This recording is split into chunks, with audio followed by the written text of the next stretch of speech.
It's Thursday on the Locked On Bucs and Locked On Panthers podcast, which means it's crossover Thursday. We're talking about this matchup, NFC South Division matchup with two losing records, but the division is on the line and a ticket to the playoffs could be getting punched this week. And we'll see what's going to happen right now on the Locked On Podcast Network. You are Locked On Buccaneers, your daily Tampa Bay Buccaneers podcast, part of the Locked On Podcast Network, your team every day.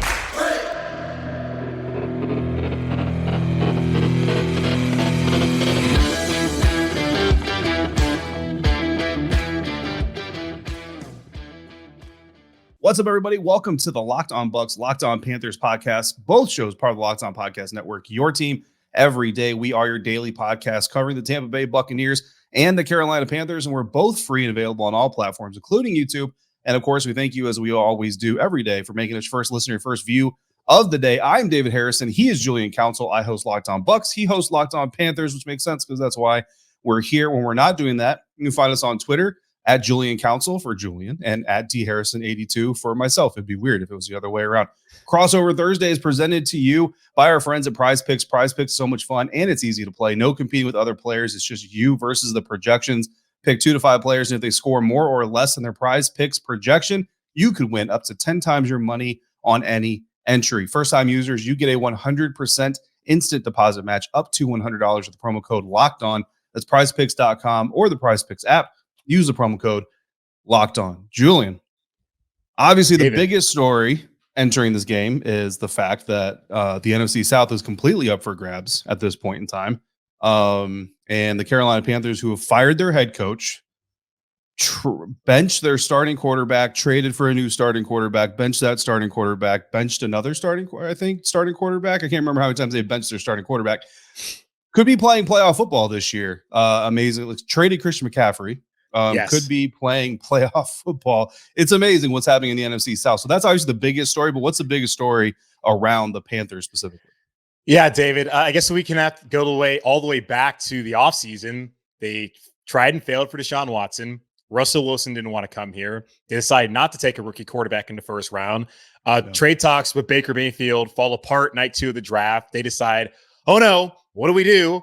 Let's trade up for Matt Corral. Then they say that Matt Corral's not here to compete for the job. They want to take it slow, which means eventually they got to add a quarterback. There was the deadline of mandatory minicamp to bring in Baker Mayfield. That passes. Then they decide, on my vacation, July 6th, you know what? Let's bring in Baker, who then has to go through a sham quarterback competition with with him and Sam Darnold. PJ Walker was also there. Matt Corral was there. PJ was supposed to be the odd man out, but then Matt Corral gets hurt week 2 of the preseason at Indianapolis.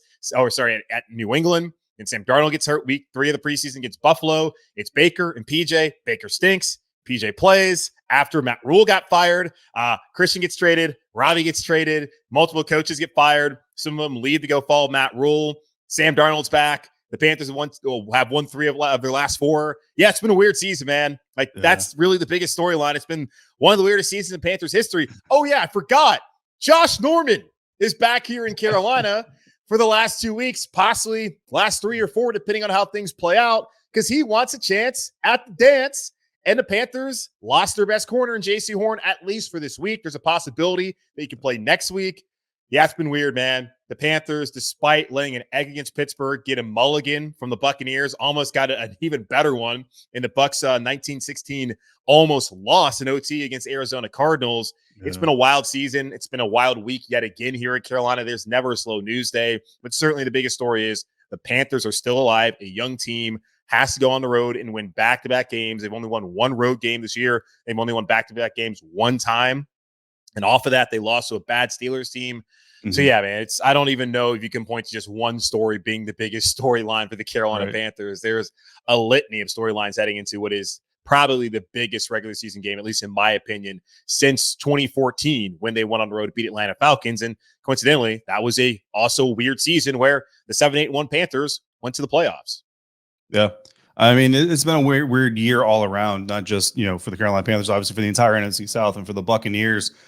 Yeah. I mean, it's one thing, like you just kind of said it, and it's funny because on the Buccaneers side, we've kind of been reporting the same thing, is that every time the Buccaneers lose a game, it's like, well, at least the Falcons lost, at least the Saints lost, at least the Panthers lost. But honestly, it wasn't even the Panthers like for like the last 2 weeks, all of a sudden everybody kind of forgot the Panthers existed. And then the last 2 weeks, like, well, hang on, Carolina's starting to win a little bit, and Tampa Bay, they just want to make things interesting apparently. And I'll tell you, you said this is like the biggest regular season game for the Panthers in quite some time. Honestly, for the Bucs, I think this could end up being maybe the most impactful regular season game in a long time for the Tampa Bay Buccaneers. That might be sound kind of weird for a team that just won Super Bowl 2 seasons ago, but really, you go back to Bruce Arians' retirement. Todd Bowles steps up as the head coach, and everybody applauds that decision. The media, the fans, the players are celebrating it, and everybody wanted to see Todd Bowles get another chance at this thing, and it just has not gone well since then. And if they lose this game and subsequently don't make the playoffs, I mean, there is still a shot they make a wild card run and all this other stuff, but a whole lot of things would have to happen for that, starting with the Washington Commanders starting Carson Wentz. They are starting Carson Wentz this weekend. So, Yikes. Yeah, but if the Buccaneers miss out on the playoffs after having like record-setting offenses and strong defenses for 2 years under Bruce Arians, I mean, there's a lot of people talking about it could be one and done for Todd Bowles in Tampa and in his second stint as a head coach, and that would be just an amazing turn of events from what we expected in the offseason. So obviously not hoping for that, not wishing for that. But speaking of head coaches, I want to know, does Coach Wilks, like, what's the feel around the Panthers? Does Coach Wilks have a legitimate chance of taking off the interim tag and just becoming the next head coach of the Carolina Panthers? Yeah, a lot of fans have been clamoring for this for the last couple of weeks, that it's time. Steve Wilks is the guy. Now I've had to remind them that, there are rules. The Rooney Rule means that David Tepper, the owner here in Carolina, has to talk to two external minority candidates. People are like, well, Steve Wilks is already black. It's like, okay, I understand. But just because he's black does not mean that David Tepper should not still have to talk to other minority candidates like D'Amico Ryans, who has done a great job with that defense out in San Francisco, as a young guy who had success in this league, like Leslie Frazier, who might get a second chance around. Also, I believe that David Tepper should cast as wide of a net as possible. Now, what Steve Wilks can do is win the division and then potentially win a home playoff game against the Dallas Cowboys, who since the turn of the century, the Panthers have more playoff wins than the Cowboys. So I don't care how good Dallas is. When they get to January, they lose. That's what they do. That's the Dallas Cowboys that we know of. But yet they are shoved down our throats year in and year out, and I'm sick of it because the Cowboys don't do anything to really deserve that attention other than, I guess, draw a bunch of eyeballs. But as far as on the field, they don't. But yeah, I think Steve Wilks can absolutely get this job. Considering that this team was 1-4, had absolutely no identity. He came and talked about, you know what, I got 13 weeks. I'm not worried about whether I get this job or not. I got 13 weeks to do it my way. And really 13 weeks to show the rest of the NFL, not just David Tepper, that he deserves to be a head coach. And whether he gets a job here or not, I think Steve Wilks should be a head coach somewhere in the National Football League, considering that he's had to go from Baker to PJ to Sam. He's been able to win games with PJ Walker and Sam Darnold, that he's been able to find an identity. Matt Rule could not figure it out in 38 games. Steve Wilks, hell, he figured out an identity in 3 weeks, running the football, winning up front, playing fast physical defense. Keep pounding. That's the brand here in Carolina, not the way the Panther and all that college crap that Matt Rule is trying to bring here. He's a leader of men. Shaq Thompson, one of the Panthers captains, that linebacker, talked about, like, we're going to battle our tails off for this guy. Every single one of those guys in that locker room loves him, loves his straight to the point attitude. They respect him, that he treats them like actual adults and doesn't try to talk down to him, tell him, like, hey, my system's going to work. He absolutely deserves a shot here. He's got to win a division, because if he does that, 7-5, I have no idea, as far as being the interim head coach here in Carolina, I have no idea how David Tepper wouldn't do that. And I brought this up to my listeners yesterday with the soccer team here. David Tepper also got that first managerial hire wrong as well, but then ended up sticking with the interim head coach. It's a little bit different because they're a new club and they want to be able to establish an identity as a young organization. But you've already seen him do that with the interim, who didn't even get that team to the playoffs. I would say Steve Wilks has done more with the Panthers than Christian Latanzio, the now full-time manager for the Charlotte FC, did with Charlotte FC this past season. So we've already seen David Tepper decide, hey, you know what? The interim guy has done a pretty good job. Let me keep him around. So I think he deserves a shot, but if not here, he should be a coach somewhere in the NFL next season.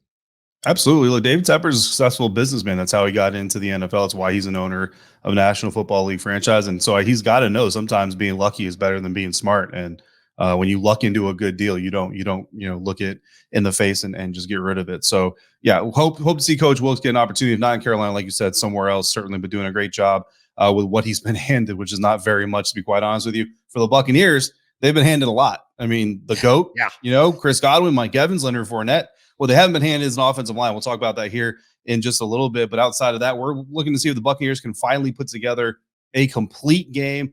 If I told you Tom Brady put up 290 yards, no interceptions, was only sacked once, you would probably think the Buccaneers win that game. But that's exactly the stat line he put up when the Carolina Panthers whooped the Buccaneers 21-3 in Week 7. The Tampa Bay Buccaneers are 2-7 against teams currently competing for playoff spots, including that loss to the Carolina Panthers. The matchups that are going to get the Buccaneers a win or get the Carolina Panthers a win coming up next. But first, this crossover episode of Locked On Bucs and Panthers is brought to you by Audible. Audible is releasing a slate of new football podcasts that we're sure you're going to love. That's why you'll be able to find an episode from the league available as a bonus episode on the Locked On NFL podcast stream. Narrated by Super Bowl champion, legendary smack talker, and very, very happy Christmas gift receiver. If you don't know what I'm talking about, Google it, Twitter search it. Richard Sherman and sports broadcaster, rising star Taylor Rooks. The League is an 8-part docuseries about the most bizarre, inspirational, and unlikely stories connected to America's favorite sport, pro football. Each story offers equal parts history, entertainment, and social commentary. So head over to Locked On NFL for a bonus episode of The League, or catch the full series wherever you get your podcasts. Available now. Audible, get in the game. All right, Julian Council, Locked On Panthers, David Harrison, Locked On Bucs, continuing this crossover Thursday episode. We appreciate all of you for making us first listen, your first view every single day, joining us for this conversation. Make sure you also check out all the conversations happening at Locked On Sports today. The biggest stories around the sports world in 20 minutes or less, plus instant reactions, game recaps, and Locked On's take of the day. Locked On Sports today, available on YouTube or wherever you get podcasts. Julian, the Tampa Bay Buccaneers obviously want to win this game to clinch the NFC South. Put all that regular season drama hopefully behind them, look forward to the future. Maybe Ryan Jensen's going to come back. He started practicing this week, will not play against Carolina. And if they win, I don't expect the Buccaneers to play anybody that they don't have to next weekend against the Atlanta Falcons. But Buccaneers fans want to see one guy not playing next week, and it's because the Buccaneers not only have a playoff spot, but it's also because he's set or extended his own record. That's wide receiver Mike Evans, who needs 83 more yards to have his 9th 1,000-yard receiving season to start his career. No other receiver has done it 8 times because he already holds that record, broke Randy Moss's record. They want to see him extend it, and they want to see him do it in this game on top of winning the playoff spot so that they don't have to see any of these guys play next weekend. The good news there is he's done it 7 times in 16 games, 83 yards or more, 7 times in 16 career games against Carolina Panthers. 96 yards. So again, go back to Tom Brady's stat line. If I tell you that Mike Evans put up 96 yards against the Carolina Panthers, you'd say, oh, what a good Bucs win that was. No, it was a 21-3 loss, in part because of a drop. What was it, 62-yard?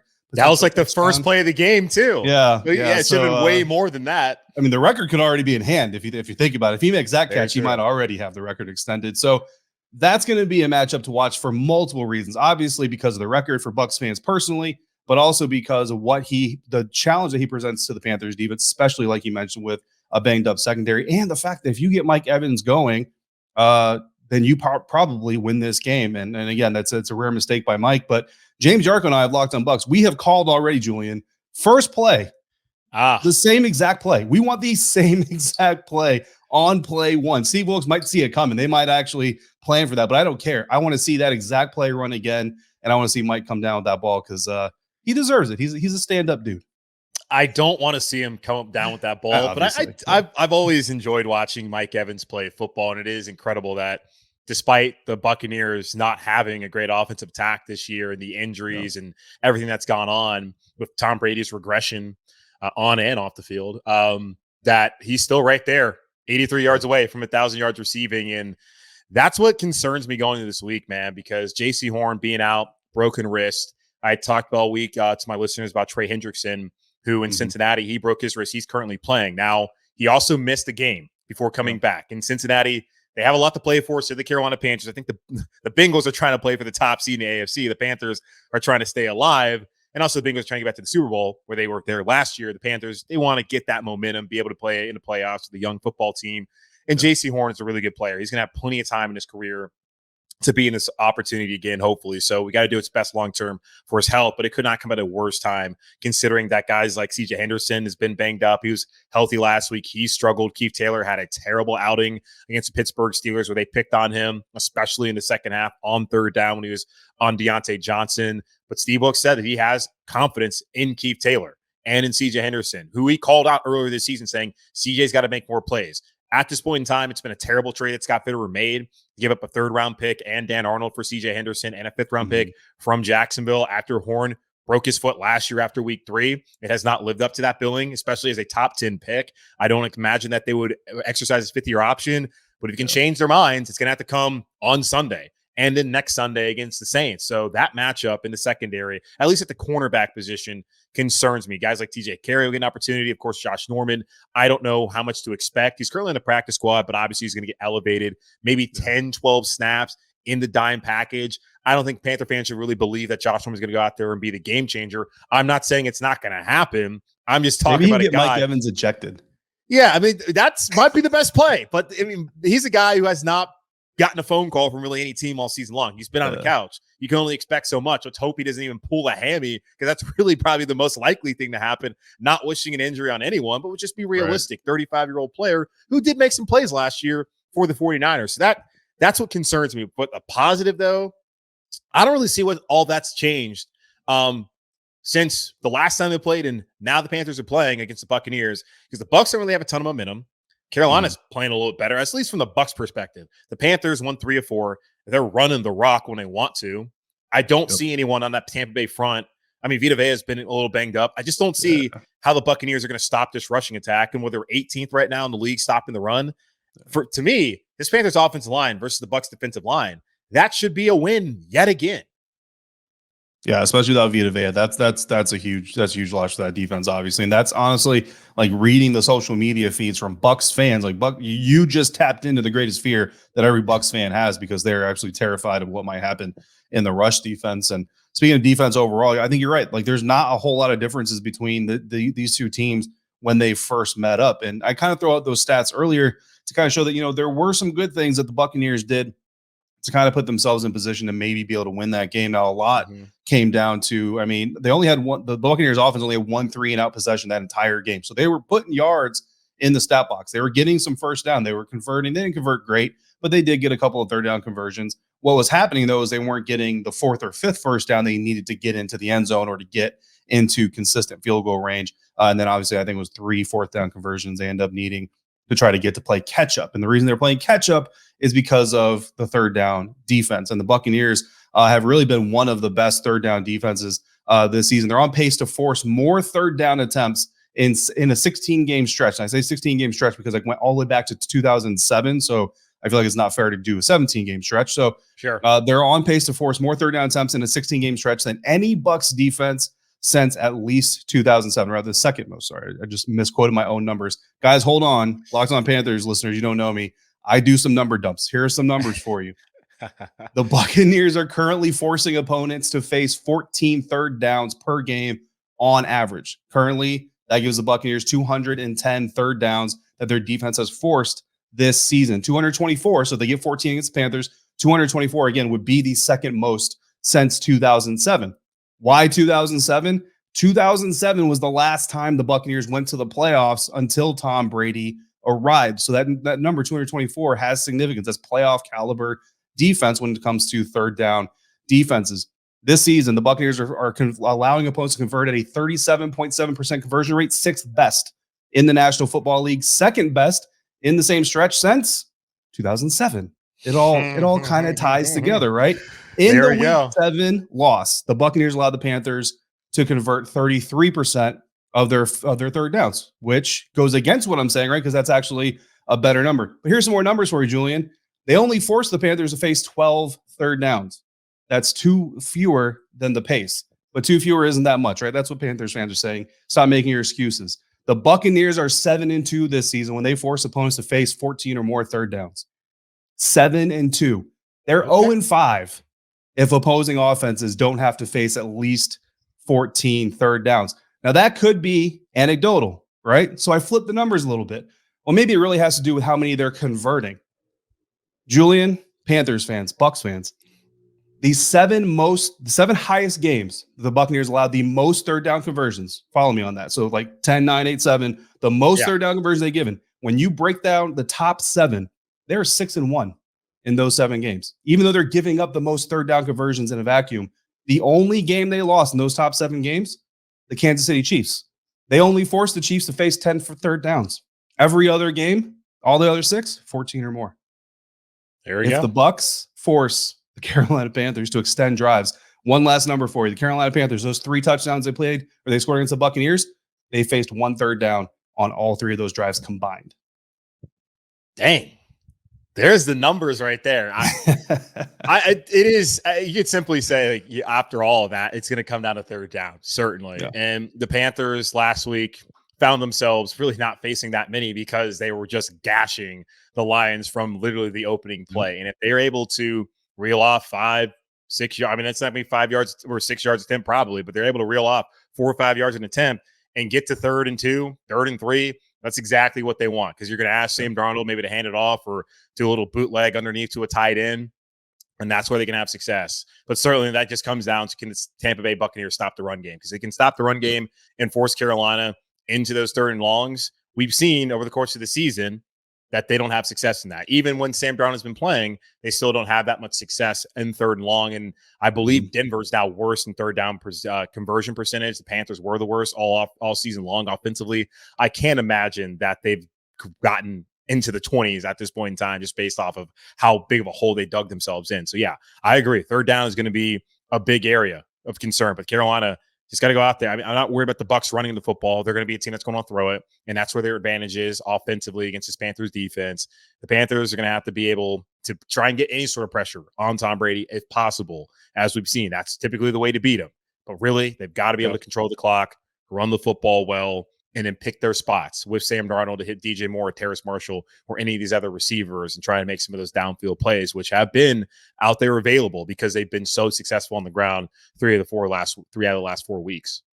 Yeah, absolutely. So we will see what happens. A lot of numbers that, like I said, that we just dropped on you guys, but they correlate, they match up, they meet. You know what I mean? Like, I flipped them each way I could to see if I could shake loose a lie, and I just kept finding more truth. It was actually a lot of fun to chase that number thread down the hole that I did there. So that's going to lead to more numbers. We're going to make predictions here coming up and tell you who's going to win this game. But first, we're going to talk to you about our friends over at betonline.net, because they're your number one source for sports betting info, stats, news, and analysis. Get the latest odds and trends for every professional sport and amateur league out there, from football to basketball to soccer and esports. We've got it all at betonline.net. And if you love sports podcasts, which you probably do because you're listening to this, you can find those over at BetOnline as well. Always the fastest and easiest way to get your sports betting fix, unless you are an NFL coach or player. Don't do it. Head to the website today or use your mobile device to learn more at BetOnline, where the game starts. And then we've got a message for you from NHTSA. Did you know that driving high is considered driving under the influence? A lot of people don't for some reason, but you're driving under the influence. If you're under the influence, you're driving under the influence. Doesn't matter what the influence is. That's right. Driving under the influence of marijuana is against the law in every state, even if that state has marijuana legalized for recreational use. That means driving high could get you a DUI. And if you think law enforcement officers can't tell when you're driving high, you're wrong. Your friends can tell, your coworkers can tell, even your parents can tell. Everyone can tell. I don't like that they say even your parents can tell, like parents weren't young once. Like, I tell my children, I wasn't born boring. You made me boring. But it's not like I forgot what it's not like to be anyway. Everyone can tell if you're high, guys. So what makes you think that the law enforcement officers don't know when you're driving high? Driving under the influence of marijuana can slow your response time and change how you perceive time and speed. So if you think you're fine to drive when you're high, you're not. Because the bottom line is, if you feel different, you drive different, and driving high is driving under the influence. So remember, drive high, get a DUI paid for by NHTSA. Prediction time here on Crossover Thursday. Locked on Bucs, Locked on Panthers. Julian, I don't know about you. Look, I don't know about the high thing, but like drinking and driving, like when I drink, it's because I want to chill. I don't know. I'm not trying to drink and then go drag race people on the streets. I don't know. I don't understand what people are doing here, but guys, just be smart out there. This is not the time of year you want to hear news stories about somebody killing themselves or killing other people or even damaging or seriously hurting other people. The only thing Bucs fans and Panthers fans want to see significantly hurt are each other's playoff odds, right? Tampa Bay Buccaneers favored by 3 points at home. Traditionally, the home team gets a 3-point spot, which means the odds makers are basically saying this is kind of a push. Carolina Panthers, can they do it? Can they get the upset? I don't know if you make predictions on the crossover, if you save them for your last episode of the week, but what do you have in the prediction box for us today? Yeah, it depends on the week and how I'm feeling. I don't typically like to do it because I don't want these vultures out here throwing it back in my face. I had a guy in the middle of the game last week being like, "Hey man, keep picking against the Panthers." I'm like, dude, every time I feel good about this team and pick them to win, they lose. Every time I'm like out on this team, they win. And the thing was, last week, it wasn't like I didn't think the Panthers could beat Detroit. I certainly didn't see it like that. Like 570 total yards with Sam Darnold at quarterback. Now, bearded Darnold's different, but Ben McAdoo as the OC, and they had a franchise record. Detroit should be ashamed of themselves, man. Absolutely ashamed of themselves for giving up 320 on the ground. And that's what Carolina wants to do. But it's like one of those things where when you expect the most, you get the least. When you expect the least, you get the most. And I'm at the point where I'm expecting the most because I don't see that much that's changed with Tampa defensively to make me believe that they're going to stop the Panthers from pushing them around. And when you look at this team, they bounce back basically every week except for the one loss they had on overtime against Atlanta. They got crushed by the Bengals. But when you look at where the Bengals are now, that is a team that if they went out against the Bills on Monday night and then the Ravens, they're not just going to be division champs. They're going to be the top seed in the AFC.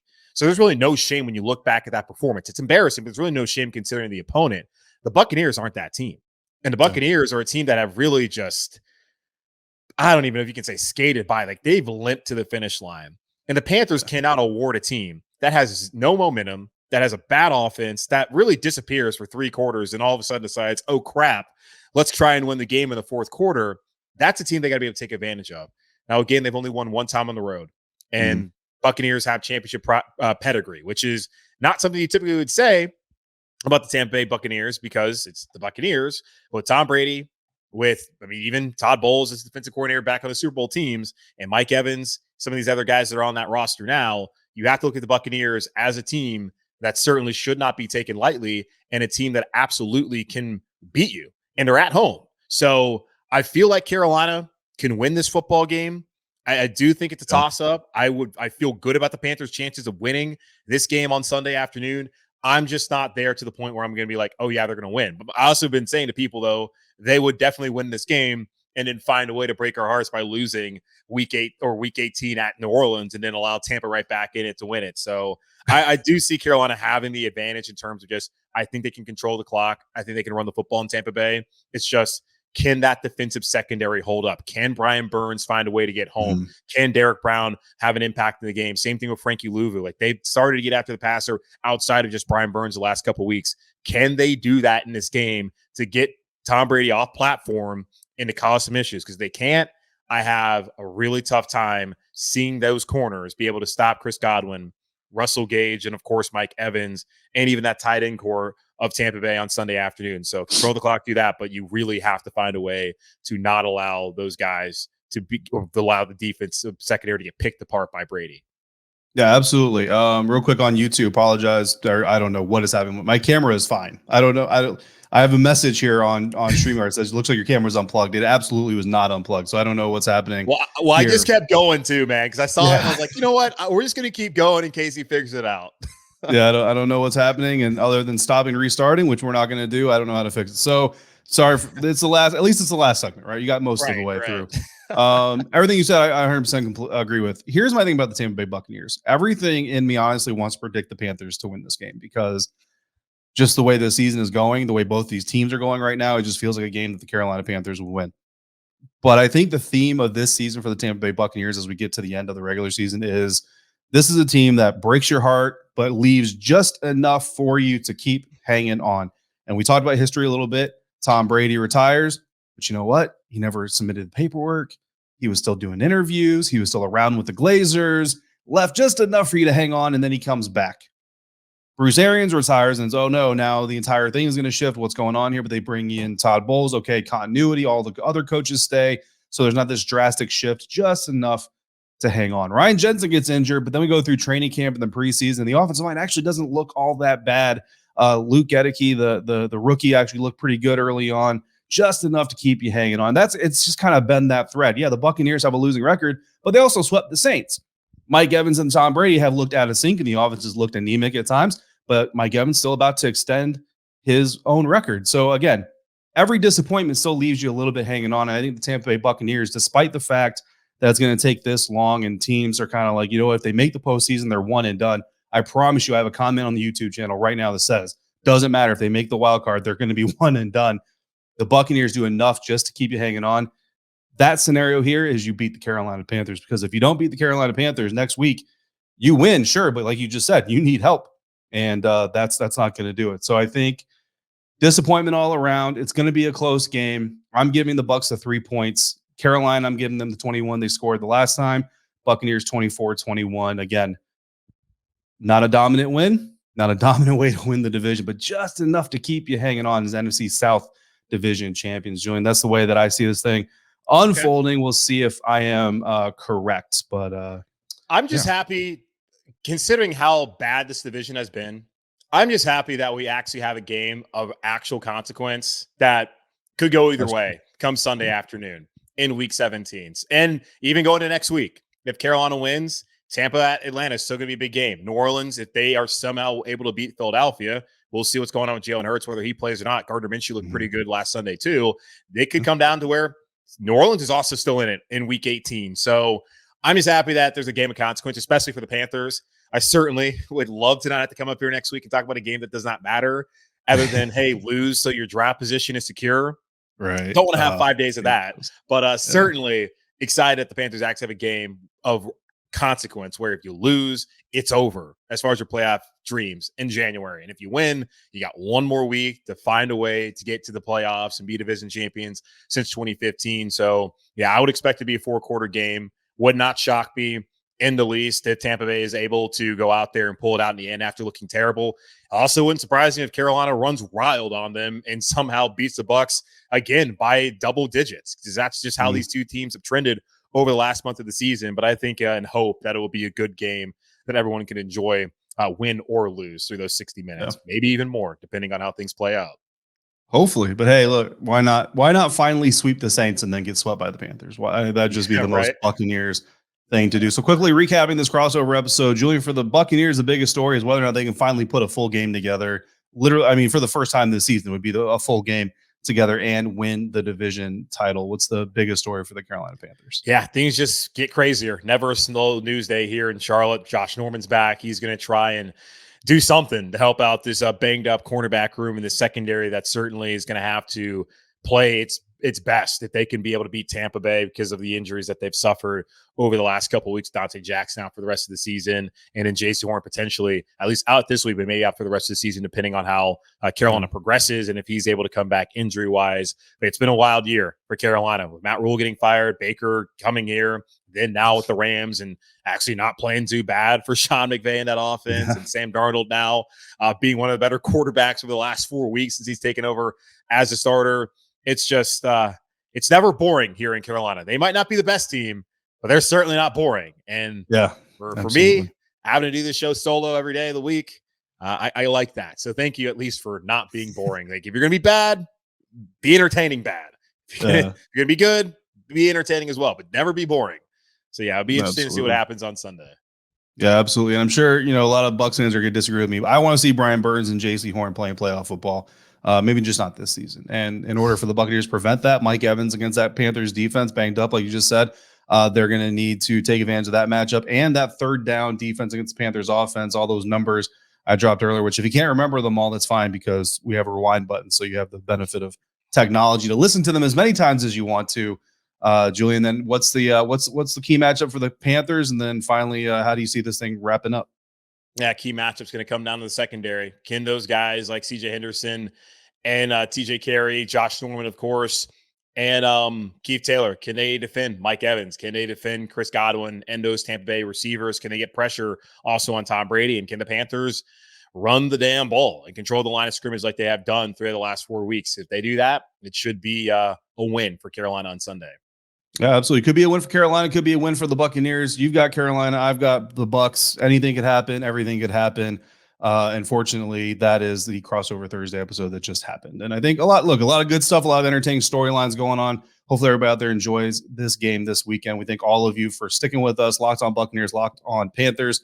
For your first listen of the day, for your second listen, again, Locked On Sports Today. The biggest stories, the biggest games, go behind the scenes with local experts and insight only Locked On can provide. This Locked On Sports Today available here on YouTube or wherever you get your podcasts. For Julian Council, host of Locked On Panthers, I am David Harrison, one of the hosts of Locked On Bucs. Make sure you come back as we wrap up the week before this game on both shows. If you're out and about, please be safe, be kind to one another. Enjoy the game this weekend. If you see us around, make sure you say hi. I'm just going to speak for Julian. I don't know if he actually wants you to do that, but go ahead and do it for me anyway. And thank you for joining us on this crossover Thursday episode on the Locked On Podcast Network, your team every day.